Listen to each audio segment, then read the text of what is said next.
referring to the shape of the car, I think we can see good results from the team this year, and maybe they will surprise us again. Speaking of surprises, we were very pleased with the Ferrari today. Excellent pace during tests, excellent qualification. Both drivers reached the final segment. The drivers did not reach the podium in the race, but given the disastrous result of the team last season, today is just a mega achievement. And this is only the first race. In your opinion, this can be called the revival of the team from Maranello, and is this the return of the Scuderia Ferrari? I mean, after previous season, anything is an improvement, to be honest. And I mean, Mandy and I'm sure we're very excited because we're, ragazze Ferrari. So, and I'm Carlos girl, so I am just so excited. They finished in really, really good positions. I mean, they both managed to get points. And even I think this is going to help Charles Leclerc's confidence so much because he was starting to being let down also. And now he finished, was it P6 today? Or am I wrong? It was P6 and P8, I think, the final results, which was really good for both of them. Especially also for Carlos, because he's in a new team. I think whether he's just warming the seat for Mick or whatever, I think he's going to do so much for Ferrari. Because he's so strategic. He really gets involved with the team, really gets involved with the car. He's in a way a mini Fernando Alonso, but revolutioned, So that could even make him better. I don't know if he's ever going to get to be a world champion. But after 2022, with the new rules and everything, anybody can win. So I'm just really excited for Ferrari this season. They're another team that deserves it. Also so that Mattia Binotto can kind of redeem himself, Because everybody has them in like a not such a high regard.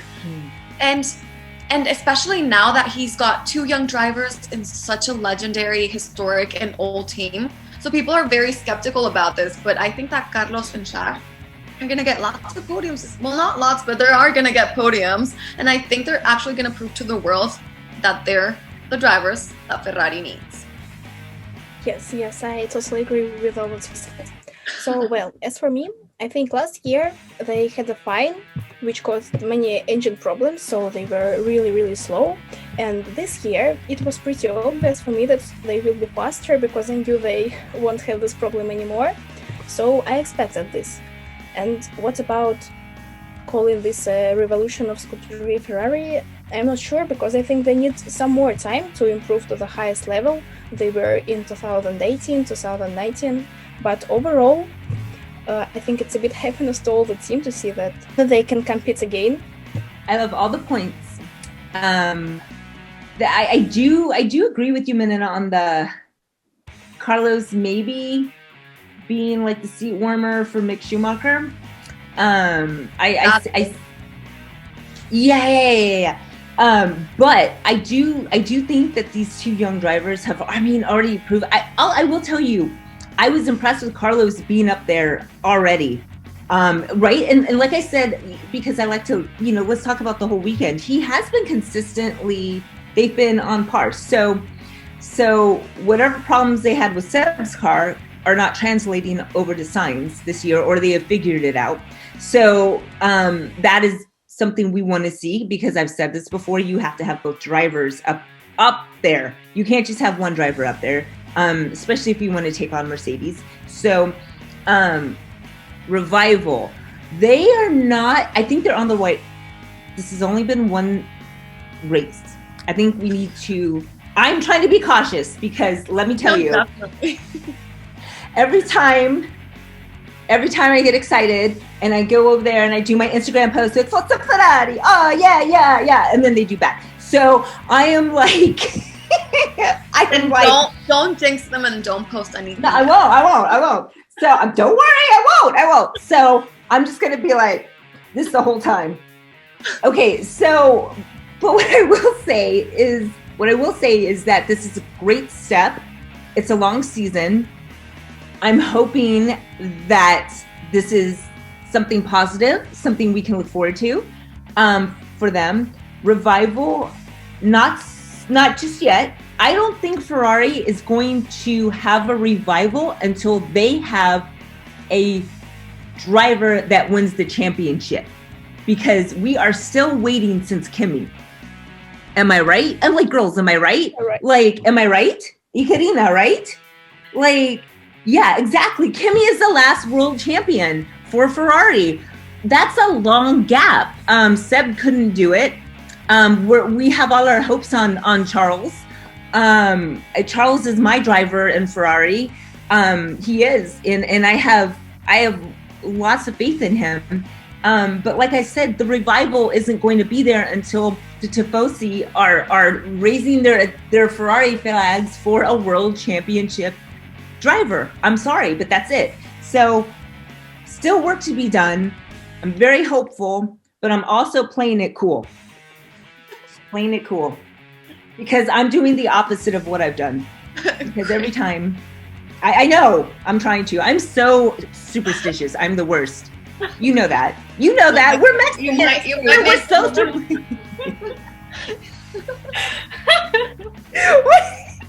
we're Mexicans. You know this. We're like every day. We're like, oh, that's a sign. Oh, that's a sign. Like, okay, that's it. So, girls, it's really cool. And here's Sebastian Vettel. He's playing for another team this year. His 18th result in qualifying was not very good, to say the least, considering how high his teammate Lance Stroll was. But Seb said it was the yellow flags that got in the way, and then Vettel was fined for violating the yellow flag rule, and therefore he started the race from the 20th position. In the race he showed several times the best time, but again Lance Stroll kept in the point zone, and Vettel was only outside it. And then there was the collision with Esteban Ocon, and how so? And girls, what do you think is going on? I really want to see him on the podium this year. Oh my gosh, I would literally love to get inside his mind. I feel there's so much going on with him, and not good things. I mean, he was probably the worst at the preseason. Saying that even Nikita Mazepin was above him every single day is saying a lot, you know? And Lance Stroll is also another driver that's growing. I wouldn't say he's got like, whoa, amazing potential, but he's a driver that is constantly, yearly growing. He's becoming a better driver. He's proving himself. But Vettel is a driver that I feel needs to regain his confidence or simply quit the Formula One. You know, I feel, I've said this before, I guess, that the psychology of the drivers is so important, and it's something that we don't normally pay attention to. So they each take, you know, their problems differently. You know, Max Verstappen, the more he loses, or Pierre Gasly, the more they lose, the stronger they become. But then we have Ricciardo and Vettel, where the more they lose, the less confident they become. So I feel Vettel is at a stretch where he's asking too much from himself. He should just take it slow and go improving day by day. Not expect to win world championship, especially on a new team with a whole new branding and a new car, you know? So I think that, yeah, it might be Seb's time to retire very soon if he doesn't gain his confidence back. So as for me, I think he's my favorite driver, so it's pretty much to say there. I know maybe I often overthink it, but if we start from the beginning, in the preseason testing he had many problems, and Aston Martin is a very new team to him. The engine is new, the system there is new, so he was the one who needed a lot of time to get used to this all, and he didn't have it. He didn't have the practice in Abu Dhabi. He missed the whole session in preseason testing, and in testing in Bahrain he also missed a lot. So that was one difficult point. And then in qualifying, I really believe that this was these were the yellow flags, because if you look at the timing in FP2, if I'm not mistaken, his lap is like 1:31, and if you look at his fastest lap in qualifying, it's 1:32, so he definitely could do more. So it's obviously the yellow flag, I believe. And in the race, he got the penalty, which, well, frankly speaking, I think it's unfair, because under this yellow flag, there were also George, I think, and Ocon and Stroll also get fast there, and they didn't get anything. And he gets a penalty, and he also got the 3 points fine. Well, and in the race start, I was watching it, I was really surprised. In the first lap, he gained 1, 2, 3, 4, 6 positions. He managed to do it to the 14th, but then I think he had some pace problems, maybe the tire issues, maybe the strategy was not the best. Well, but in the race, there were some weak points and some strong points too.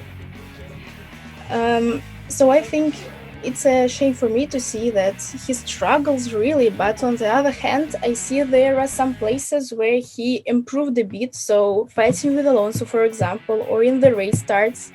So it has gone from that state points when all went wrong, like it was on Ferrari last year. I think he's slowly improving, and it's very good for him.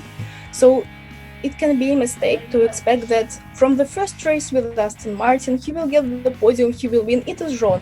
I think he needs much time to adjust to the team, to adjust to the car. And psychologically, I think he needs time to recover, because, I don't know, maybe he's really broken after Ferrari. I think it was very hard for him. He loved this team so much, and how it all ended, it was very painful, and I think he needs just much time. Right. My thoughts on Seb. Can I plead the fifth? That's what we say in America. Can I plead the fifth when we don't want to answer the question? Yeah, I'm watching Suits. I know what you mean. Yes. Can I plead the fifth? Okay. No, seriously. I like Ekaterina's opinion better. I'm just going to go with hers. No, no. Hers too. No. Honestly, okay, I'm a Seb fan. Seb's my favorite driver. What is going on with him? That's a good question. I'm gonna address a couple of issues here, and I'm going to say, first of all, he's like the unluckiest driver, and he just is. I feel like like those penalties under the yellows, like, oh. And then on top of that, you got 2 more points. No, I know. You're right, and that's what I'm saying. Like, what the, like, WTF? Like, I mean, wasn't it bad enough? That he couldn't even get a good lap in? But no, let's make it worse. Oh, hold my beer. FIA is like, hold my beer. Let's make this worse. And they did. They like totally did. And obviously, that wasn't good. It's never good. He did make some good improvements, but on the other hand, and I try to be unbiased when it comes to my favorite driver. On the other hand, what the hell happened with Ocon? That was 100% his fault. I'm sorry. That was his fault. Like, he locked up, and then he gets on the radio. Well, if he changes lines, I'm going to lock up. It's like, Seb, no. Like, come on, Seb. Like, you're a better driver than that. And what we're seeing is, we are seeing a lot of stuff going on with his confidence, with his psychological stuff, like you said, Manena. There's no doubt that's still carrying over. And I agree with Ekaterina. Like, he's over there trying to prove himself. He's trying so hard, trying to prove himself over and over again. I'm on a new team. I got to do better because there are people, like you said, Manena, which is a fair point.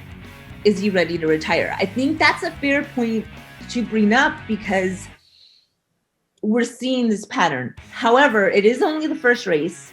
I don't think he had a good car in testing. He definitely is one of those drivers that takes a while to get comfortable in his car. So is Daniel, but nobody faults Daniel for that because there are too many Seb haters out there. But right, you get in a nose. You do know, like, you know, because we're Seb fans, we see it more.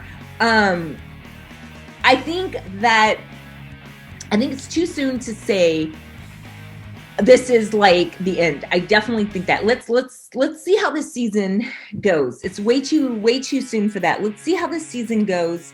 And oh, by the way, I don't know if you got, like, on Sky, they had Otmar on there. They were talking to him about the car. And do you know what he said? He straight up said, it's unfortunate that the regulations happened because they set us back. And I agree that they were doing, and this is what I mean by Seb is so unlucky. Like, if he was in that car last year. And then he has this stuff. No. No, but then at the same time, but you know, I am a firm believer. I'm superstitious with, that's just, this karma's happening. What's going on? Like, but at the same time, we can't prove that, right? We can't prove that. But what we can prove and what we can look at are his results. And the results are weak. But at the same time, the facts are the car was weak too. But he has made mistakes. So let's hope that Aston Martin can get this together. I feel promising because Lance Stroll, you always look at the teammate, right, for the benchmark for him, and Lance Stroll was doing well. So let's hope that happens. Let's hope that his car can at least be on par with him. So if we, at the end of the season, we talk about Seb again, and if he's not delivering close results to like Lance Stroll, then we'll address this issue. But right now, let's calm down. Everyone needs to calm down and give Seb a chance. Thank you. Okay. Okay, very nice, Mandy, very nice, girls. Let's talk about some positive things now. Speaking of Aston Martin, I immediately think of their bright green livery, and I can say that by design it's my favorite one. Yes, this year many teams presented a very unusual livery of their cars, and which one did you like the most and which one might have surprised you? I agree with you with the Aston Martin. It's very close to my first option. It's very different to my first option, which I'll say in a minute. I love the whole branding of Aston Martin because they didn't really go for that British green they said they were going to use. They went for a better green.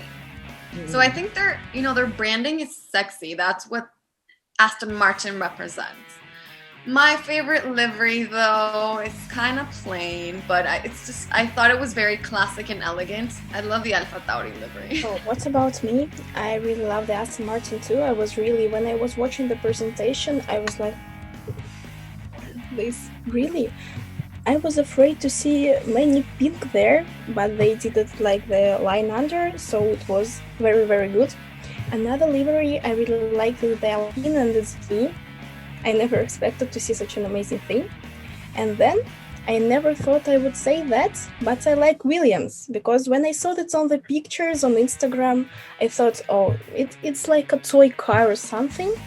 And I saw that today in the race, and in the race they look beautiful. I don't know, maybe you'll disagree with me, but I like Williams. I am surprised I'm saying this.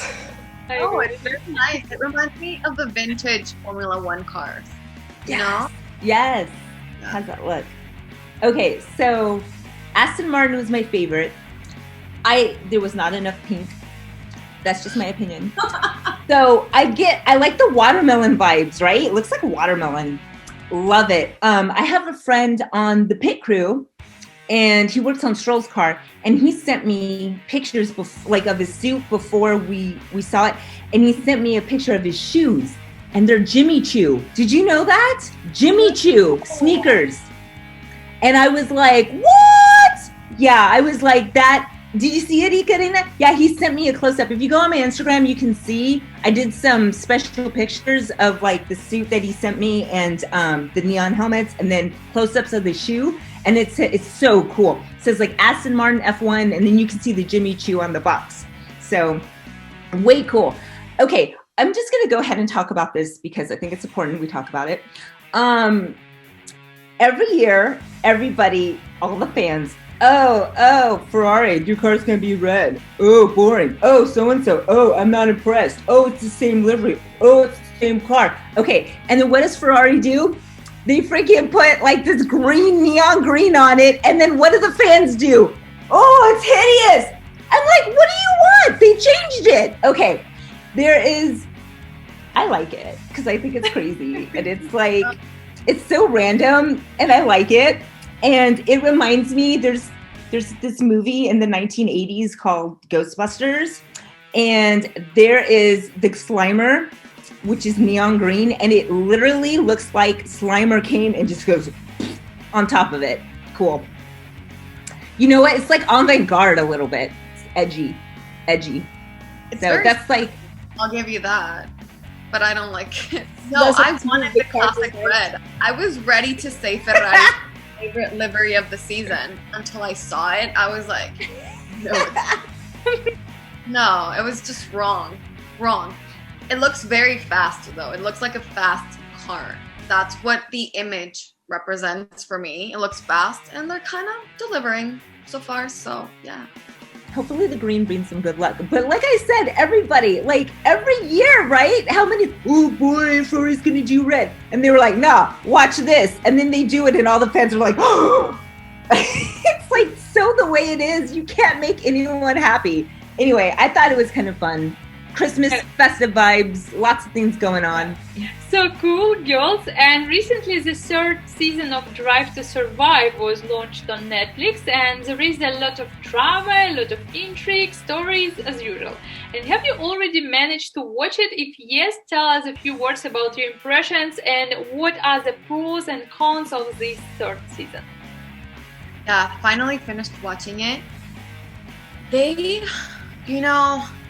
because of the whole pandemic, I feel that they took this very dark turn on the season. It had me kind of cringing and very anxious while watching it. They lowered down all the colors and editing to make it a bit more suspense and terror and stuff.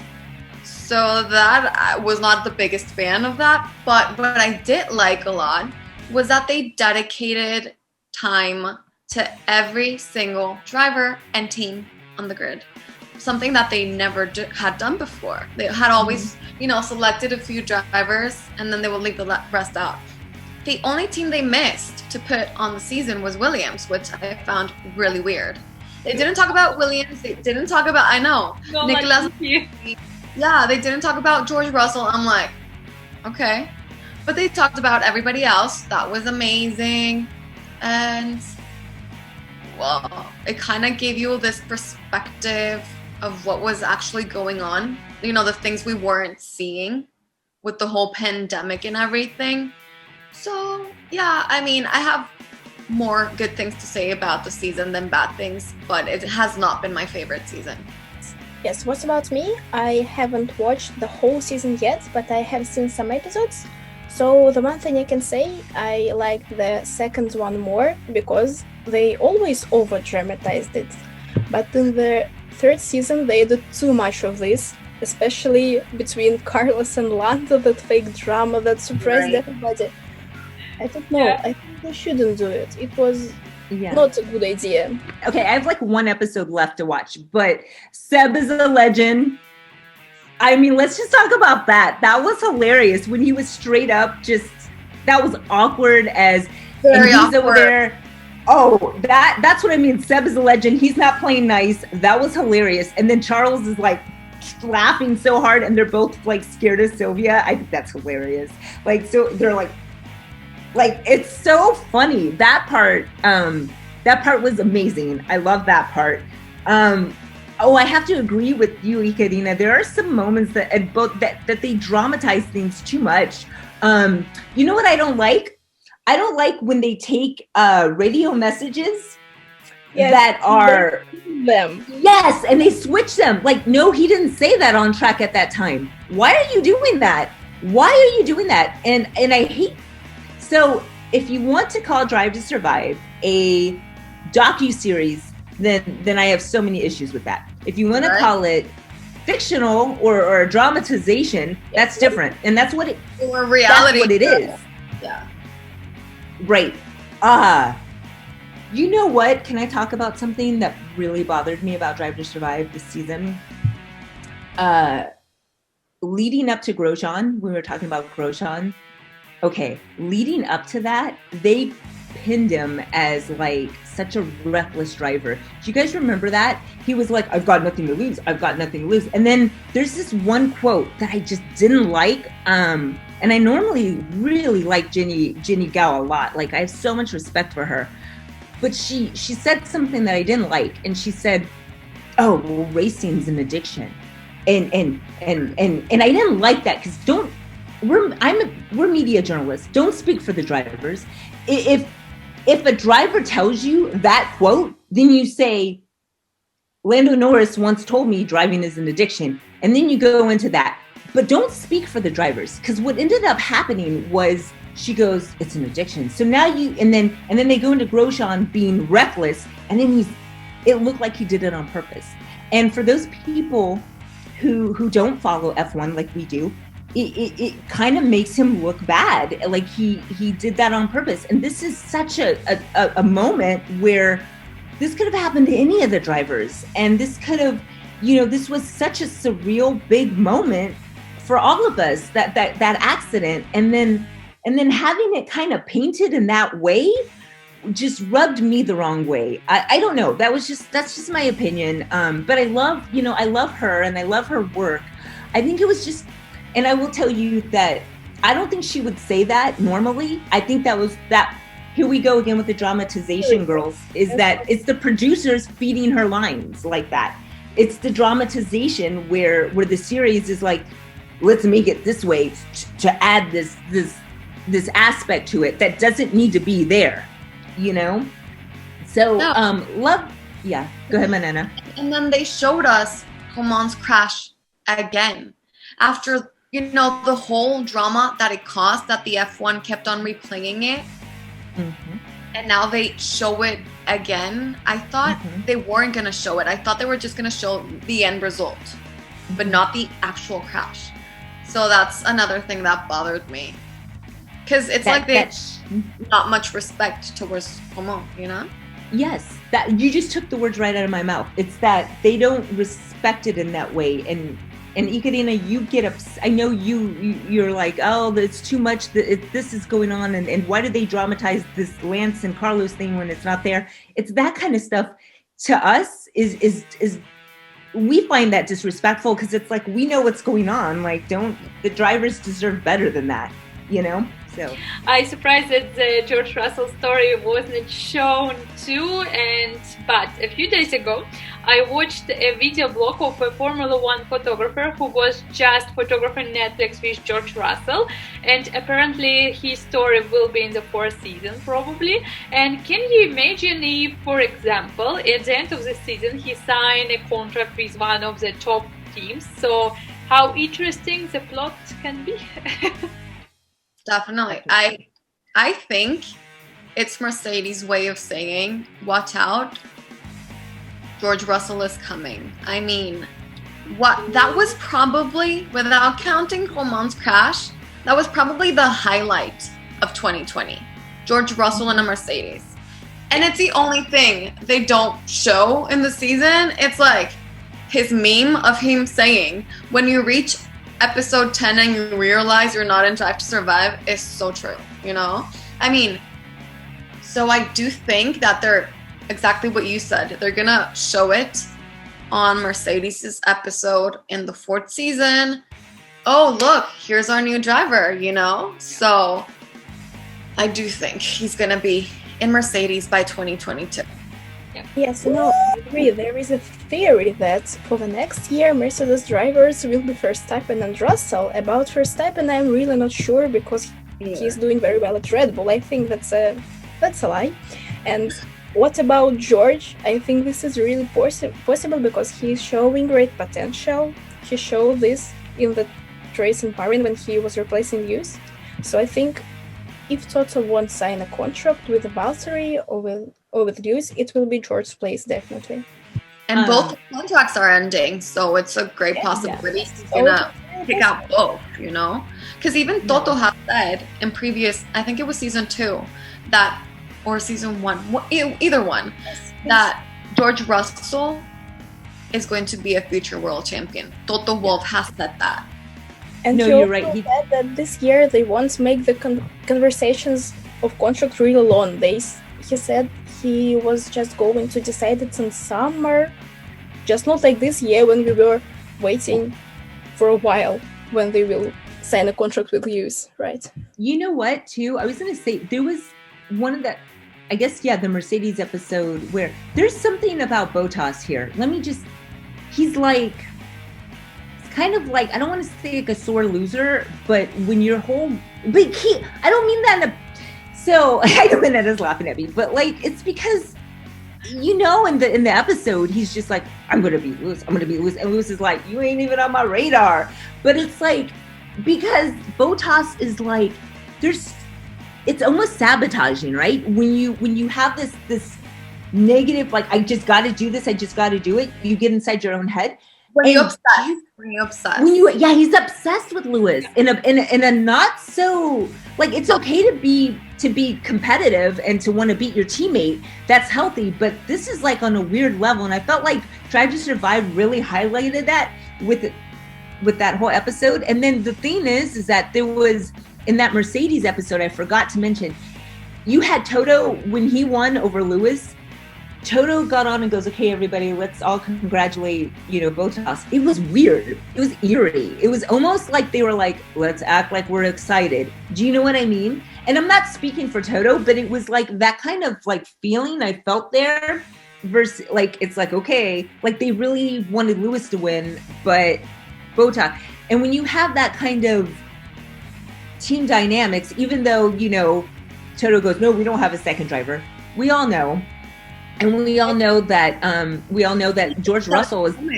He even said a comment once about Valtteri being, like the other driver. I don't really remember that phrase that he said, but even Valtteri made a remark on it. He's like, when they imply you're the second driver, it hurts. Because Toto always says, no, we're equal. Everybody's equal here. Well, no, they're not. No, they're not. And it's clear. I mean, we all know that there's nothing new there. I will say this, though. We're all shocked that George Russell wasn't in that episode. In the series. I'm not shocked because this is what happens when you have people producing a show that aren't F1 fans. They don't know what is good and what's not. Do you understand what I'm saying? Like they don't know. And you girls know this because we watch the series, and I'm being critical because I'm an ex-TV producer, so I'm looking at it this way because they don't have all their facts. They think, oh, this is happening and this is happening, but you're missing out on things because you don't know the sport so well. And that's what happens. So then you lose the George Russell storyline. But I'm wondering if Mercedes just didn't want to show that. I think it's mostly that. Yeah. Yes, and what about some more about Valtteri? I think he said that he's going to beat Lewis and he's challenging him just because he's like should say it. I think again, turning to the psychological aspects, I think he was put in the like second driver box so many times that he is like he took this and he is racing with the thought that he is behind Lewis. And he's saying he wants to beat him just because he's supposed to, just because he should. Yeah, exactly. That's what Mercedes made to him. Okay, unfortunately our podcast is coming to an end, and so I will ask you one last question. The season has just begun and everything can change totally by the end of the year, but let's each of you name 3 drivers who will be in the top in the individual standing at the end of the season, and 3 teams in the World Constructors Championship standings. And 8 months later on the final podcast we will compare your predictions to reality. So I don't care if people give me hate for this. I am gonna say it anyway, and I'm gonna be bold enough to do it because on my predictions video I got so much hate for saying that Max Verstappen is gonna beat Lewis Hamilton. I am still gonna stand by that. Max Verstappen will win world champion. If I'm wrong, then I'm wrong. But that's my first place. Second, Lewis. Third, I'm kind of torn between Bottas, Checo, and Ricciardo. I know I have to pick one, so just by the obvious results, I'm going to go with Bottas. And standings, constructors, Red Bull, Mercedes, McLaren. Yes, so what about me? I'm joining you with Max winning the championship. Then again, Lewis. And then something, yes, I don't want to say that it will be Bottas or Paris. I want something bold again. So let it be Ricciardo. Why not? I think he can. And what about the constructors? First Red Bull, then I think Mercedes. And then, well, I think it may sound really bold, but I will say Aston Martin because I want to see them on top. Seb deserves this, really. I want to see them there. I will say it. Maybe am I wrong, but I think I should say it there. Perfect. All right. I'm just going to be different because in my heart, I want Max to win, but I think Lewis will win. I'll go Lewis, Max, and then I'm going to throw in Charles Leclerc. Gonna do it. Cool. I was actually going to tie between him and Lando because those are the two that I'm like, but I'm gonna go with Charles. And then I think it will probably be Red Bull constructor, Mercedes, and Everyone was for Red Bull, yes. Yes. Everybody wants Red Bull. Yeah. So Lewis, Max, Charles Leclerc, constructor Red Bull. Constructor Red Bull, I think that Mercedes will probably be in there as second. And then I might go with McLaren for third. I will be a little bit predictable here. So yeah, for the first one I will call Max, after Lewis and Bottas. But for others it will be Mercedes, Red Bull and McLaren. So yeah. So like this. So well, the next Formula 1 Grand Prix will be held in Imola from April 16 to 18. The stage will be renamed to the Grand Prix made in Italy and Emilia-Romagna. So this is the end of our podcast. Girls, thank you very much for your participation. Grazie. Thank you. Thank you to everyone who watched and listened to us. Stay with Osservatore Sportivo. Ciao ragazzi.